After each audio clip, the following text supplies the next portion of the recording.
ग्वालियर से हैरान करने वाली तस्वीर सामने आई है। फर्जी इनकम टैक्स ऑफिसर बनकर युवक ने शादी कर ली। जी हां, शादी के बाद आपको बता दूं कि 70 लाख रुपए की उसने मांग की, क्योंकि जब शादी करनी होती है दहेज प्रथा तो आम हो चुकी है। बेशक वो गैर कानूनी है, लेकिन दहेज मांगने का सिलसिला आप इसी खबर से समझ सकते हैं कि वो अभी थमा नहीं है। पीड़िता की शिकायत पर पुलिस ने मामला दर्ज किया। पति, सास और ससुर के साथ देवर के खिलाफ केस दर्ज हो चुका है।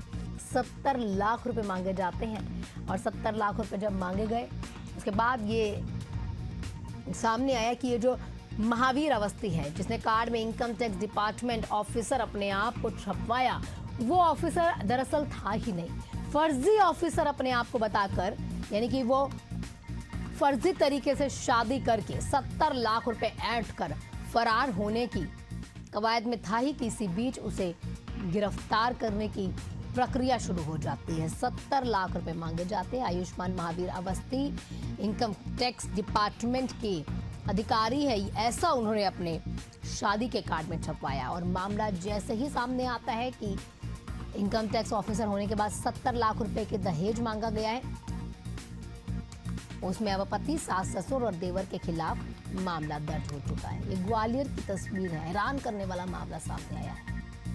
इनकम टैक्स ऑफिसर बनकर युवक ने शादी की है। आपने अमूमन देखा भी है हर जगह पर, चाहे छोटे से छोटा गांव हो, चाहे बड़े से बड़ा कोई शहर हो, हमेशा बेटी को या फिर बेटी के लिए गिफ्ट मांगने की जो रस्म है वो आज भी बंद नहीं हुई। दहेज जो कुप्रथा है, इसके लिए लगातार हर जगह पर आवाज उठाई गई है कि दहेज प्रथा बंद होनी चाहिए। और इसी दहेज के कारण कई बच्चियां हैं, जब मांग पूरी नहीं हो पाती है तो उनके साथ ऐसी उन्हें प्रताड़ना देकर कभी कभी तो ऐसा होता है कि उन बच्चियों की जान भी चली जाती है। ऐसे ही 70 लाख रुपए जो है दहेज के लिए, या फिर बेटी को खुश रखने के लिए, या फिर कोई भी वजह दी हो उसके लिए 70 लाख रुपए मांगेगा। और वो भी तब जब बताया गया कि मैं इनकम टैक्स ऑफिसर हूं, अगर आपको अपनी बेटी मुझसे ब्याहनी है तो आपको 70 लाख रुपए देने होंगे। दहेज देना और दहेज लेना दोनों ही गैर कानूनी है। दोनों तरीकों से अगर देखा जाए तो जिन्होंने दहेज दिया है तो वो भी कानून का उल्लंघन करते हुए दिखाई दिए, उनके खिलाफ भी कार्रवाई जरूर होनी चाहिए। लेकिन अब 70 लाख रुपए देने के बाद, शादी करने के बाद शख्स जो है गिरफ्तार कर लिया जाए, इसकी कवायद जो है लड़की पक्ष की तरफ से की जा रही है। भूपेंद्र मेरे साथ जुड़ चुके हैं तमाम जानकारियों के साथ।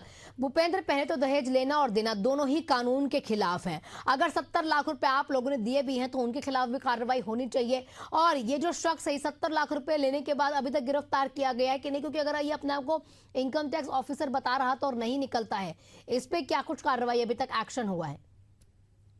जी देखिए, बिल्कुल बड़ा ही हैरान कर देने वाला मामला है जो ग्वालियर के मेला थाना जो है पुलिस ने एक दर्ज किया है। जो महिला पीड़ित महिला था उसने जो है कहीं ना कहीं जो है एक जो है कल जाकर मामला दर्ज कराया। उसका कहना है कि जो पति जो था उसने कहीं ना कहीं अपने आप को जो है इनकम टैक्स का जो अधिकारी बताया, और उसके बाद जो है महावीर अवस्थी इसने जो है शादी की। और ये मूलतः जो है मुरैना जिले के सबलगढ़ के रहने वाले हैं, और जो पीड़ित महिला है ग्वालियर के जो है ये सिटी सेंटर इलाके की रहने वाली है। लेकिन जब इसने अपने आप को इनकम टैक्स ऑफिसर बनाकर इनसे जो है 40 लाख रुपए जो है दहेज में लिए, और उसके बाद लगातार इन्हें प्रताड़ित करके 70 लाख रुपए और डिमांड की जा रही थी, और लगातार जो है अलग अलग किस्तों में इनसे पैसे भी मांगे जा रहे थे। लेकिन जैसे ही जो महिला थी उसने पूरी इसके लेकर जो है छानबीन की तो पता चला कि जो महावीर अवस्थी है, जो अपने आप को इनकम टैक्स अधिकारी बता रहा है, वो वाकई में जो है बेरोजगार है और एक बड़ा जालसाज है। क्योंकि इस तरीके से जो है पूरा फर्जी बाड़ा बिछाकर उसने और उसके जो परिजनों ने कहीं ना कहीं शादी की, और जो है महिला को लगातार 40 जो महीने तक परेशान करते रहे, और लगातार जो है पैसों की मांग भी करते रहे।